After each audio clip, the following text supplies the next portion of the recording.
medicine is always about, you know, the anatomy understanding, but you do what's most appropriate. Okay, that's my heel. So the back brings chi at an ascending and descending order, but that ascending motion travels through the back of the arm. So I'm just going to go from here, and you can keep pressing this until the ashi begins to raise to the posterior arm level, and take your time here. You know, there's a lot of action happening right here. You're moving tissue, you're moving bone. You know, tendons are being flexed, but there's a lot of juice that's being pumped through. Okay? You can see all the motion that's happening at the shoulder plexus area. So nice. Okay? Now I'm just going to roll. Roll. Wow. See, she's so gentle, and the water is very, very, very gentle all through here. And then you get into San Jiao at the olecranon process, and it's like all gelled and glued and bunched up. So that's an imbalance there. And now I'm going to press into that point, leaning into the tendon, by the way. I'm feeling the muscle, but that's not my trajectory. I want to lean into the tendon because that's going to access the bone.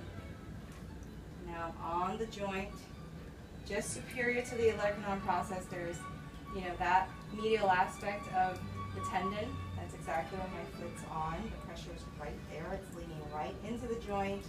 How does that feel, Lori? Interesting. Interesting, right? It is. The arm hardly ever gets to experience this. Therapeutic.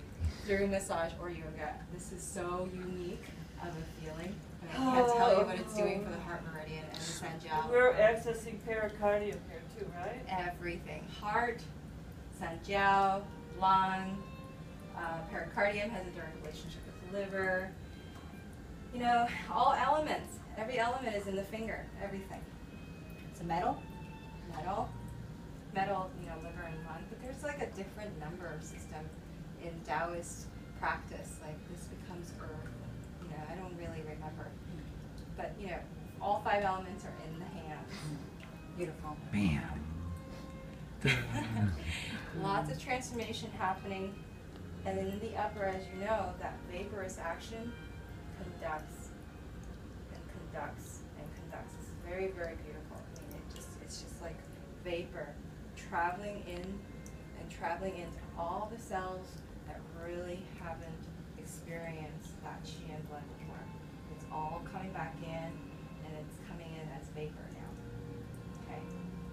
Okay? Really, really nice. How does it feel now, Lori? She's so surrendered. It feels like appropriate, feels good. Totally surrendered. I mean, would this be considered in Western medicine like a lymphatic drainage, right? This is because you're working with the lymphatic system as well. Yeah, it's all systems. I mean, chi and blood conducts all systems, all organs, all the functions, even movement, nerve conduction, everything. Sure, lymphatics is a denser form of the fluids. You know, phlegm, blood, lymphatics. That's like more dense, very, very dense. But does it affect the lymphatics? Yeah. It's all interfaced in between it. You know, the interface of this level of body work goes into every system. Right. Yeah. So it aligns the tendinal musculatures of all the limbs.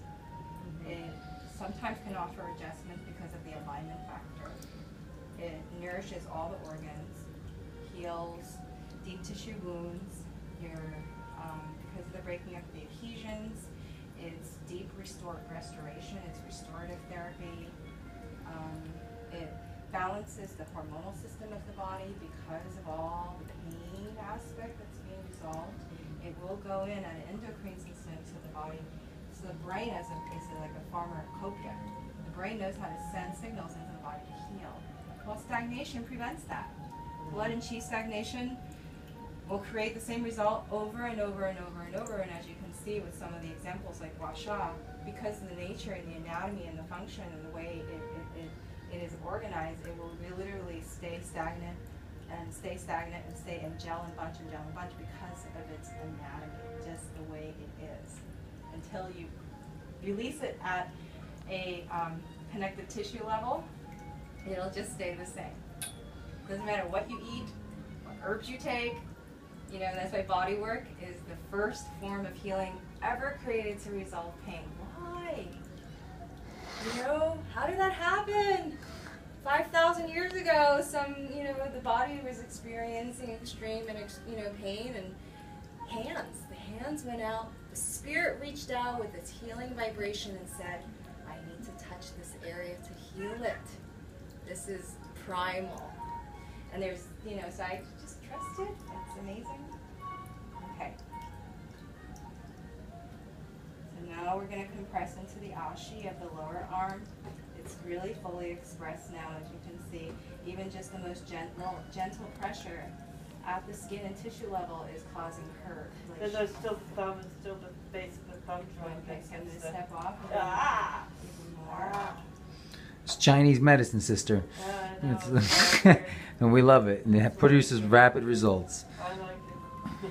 Are you okay there? Yeah, no, it's now? fine. Yeah, no problem. Okay. How is it now with the rest of it? Fine. Fine? No Good. problemo. It's all wonderful. I'm getting warmth and As I walk up towards the chest, I can sense a lot of ashi in her upper arm. So I'm going to lean in love at the tendon area again. Right. You know, in tendons and bones, that's where you get the most juice. The muscles is tertiary, It looks like it feels delicious. right? Yeah. Secondary, primary level of chi and blood at the deepest level, bone. First contact with source chi, marrow. Secondary level, entry and exit through the vessel aspects, and that's tendon. And then the musculature's comes third. That's the tertiary level. But that's where the ashi point is. However, when you go and access the ashi, you need to do it at a deep level. If you just keep pressing at a tertiary level, yes, it will get there. It'll take more time. Yeah. Oftentimes, a lot of time. Until you get at the deepest layer. And it's like you're just basically accessing at the reservoir, pulling the chi from the reservoir to the affected area before Brilliant. you go into the ashi compressions. If you can just do this, it's more juice for the gut. There's even, right now as it's happening, as I'm pressing into this area, there's a lot more ashi that's coming out now that's being expressed out through the limbs of the fingers. I can really see it and feel it. So I'm going to go back into the hands now, because now it's easy. This healing's right here. Right, Lori? right. How does that feel? Mm. It's right here. This is heart. This is pericardium. This is small intestine. And senjo. Yeah, right here. Big ashi. Amazing. Right here. Ah! Ah! God. Caves and caverns. We're accessing the That's caves cool. and caverns. Oh. Intense. Good choice of words, though. The Caves words. and caverns of chi. Yeah. It's yin, it's dark, but it's deep and Caves cavernous. and caverns of chi. Lovely. Well said. And you know, in the depths of caves and caverns, you find treasures. You Fossil find crystals. fuels. Right. You find fuel. You find emeralds and gems. You find water. You find wise water, water that's been lived for thousands of years. This is accessing history in her. She already forgot, but it's all coming back. Her brain is sensitized in a way that's never been affected quite like this before. She's in a different world. Bravo. We honor that transition, that transportation with great love and compassion, honoring the soul of the hand, where it's been, what it's touched, you know, its experiences, blessing it, honoring it now from a dimension of healing.